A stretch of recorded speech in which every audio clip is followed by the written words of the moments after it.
Good day mga ka-backyard, no? Sumating na yung order natin. Ngayon ko lang na videohan. Nakasako siya, no? Nakaramdam ko na makapal talaga yung binigay sa akin. Kasi yung mga nagdating nakaraan, nakatupi.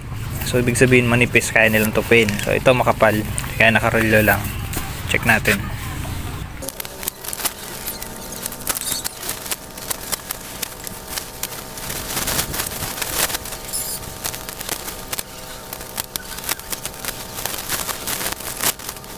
So ito nga pala isang plastic sheet, UV plastic sheet. 6mm 150 micron. Lalagay ko sa comment section yung link ng inorderan ko dahil legit, good job talaga sa seller. Hindi siya scammer. Makikita nyo naman sa quality agad, no? Ayan. Sa kulay pa lang naninilaw-nilaw. Legit na makapal. Dahil pag ginawakan, ayan. Makikita nyo, ayan. Kapal yan, boss.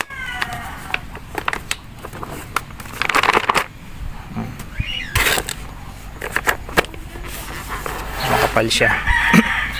Hindi siya kagaya ng iba. So ipapakita ko sa inyo.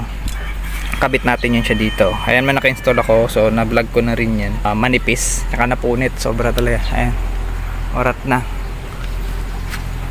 Makikita niya yan. Yan, tunog plastic talaga.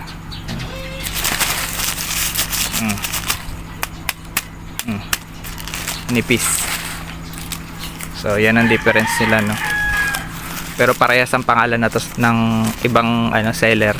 6mm din, 150 microns. Pero ganito yung kanila pinadala. Unlike dito sa isang seller. Ayan. 6mm 150 microns pero makapal. Yun lang, update ko lang kayo.